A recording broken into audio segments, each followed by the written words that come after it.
জাতীয় সংগীত পরিবর্তনের ষড়যন্ত্র রুখে দিতে দেশের বিভিন্ন জেলায় মানববন্ধন সহ নানা প্রতিবাদ কর্মসূচি পালন করেছে উদীচী সহ বিভিন্ন সাংস্কৃতিক সংগঠন। কর্মসূচিতে জাতীয় পতাকা উত্তোলন ও জাতীয় সংগীত পরিবেশন করেন সাংস্কৃতিক কর্মীরা। এই ধরনের চক্রান্তের বিরুদ্ধে সবাইকে ঐক্যবদ্ধ হওয়ার আহ্বান জানান তারা। আমি তো মশলা বদলে ফেলেছি, এবার আপনিও বদলে ফেলুন। একবার প্রাণ গুঁড়া মশলা ব্যবহার করেই দেখুন।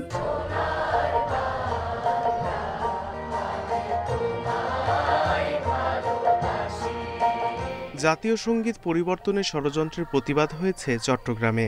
শুক্রবার বিকেলে চট্টগ্রামের চেরাগী পাহাড় মোড়ে সমবেত কণ্ঠে জাতীয় সংগীত পরিবেশন করে সাংস্কৃতিক সামাজিক বিভিন্ন সংগঠন সহ অংশ নেন নানা শ্রেণী পেশার মানুষ।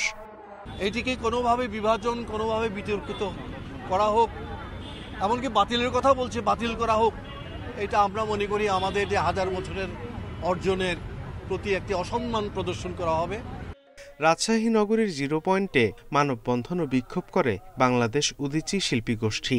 জাতীয় সংগীত পরিবর্তনের চক্রান্ত রুখতে সবাইকে এক হওয়ার আহ্বান জানান তারা। এই জাতীয় সংগীতের প্রতি আপনারা কিন্তু হাত দিবেন না। এই জাতীয় সংগীতে কিন্তু হাজার মানুষের রক্ত লেগে রয়েছে। জাতীয় সংগীত নিয়ে ষড়যন্ত্র রুখে দাঁড়াও, পথে নামো, কণ্ঠে ধরো স্লোগানে মাগুরা শহরের চৌরঙ্গি মোড়ে মানববন্ধন হয়েছে। এ ধরনের চক্রান্ত প্রতিরোধের তীব্র প্রতিবাদ জানায় উদীচী সহ বিভিন্ন সংগঠন ও সাধারণ মানুষ। বাংলাদেশের মানুষের কাছে উদাত্ত আহ্বান জানাচ্ছি, এই ষড়যন্ত্র রুখে দিতে এখনই আমাদের একত্রিত হতে হবে। পটুয়াখালীতে জাতীয় সংগীত পরিবেশন করে সাংস্কৃতিক কর্মীরা। বাংলাদেশ উদীচী শিল্পী গোষ্ঠীর আয়োজনে প্রেস ক্লাবে অনুষ্ঠানে অংশ নেয় খেলাঘর, মুক্ত প্রাঙ্গণ সহ বিভিন্ন সাংস্কৃতিক সংগঠনের কর্মীরা।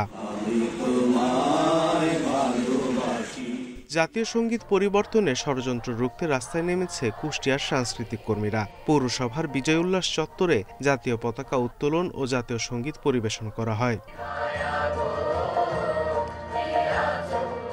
ঝিনাইদহ সহ বিভিন্ন জেলায় জাতীয় সংগীত গেয়ে প্রতিবাদ জানায় বিভিন্ন সংগঠন, সাংস্কৃতিক কর্মী ও নানা শ্রেণী পেশার মানুষ। Sadequr Rahman Siddiqui, independent news.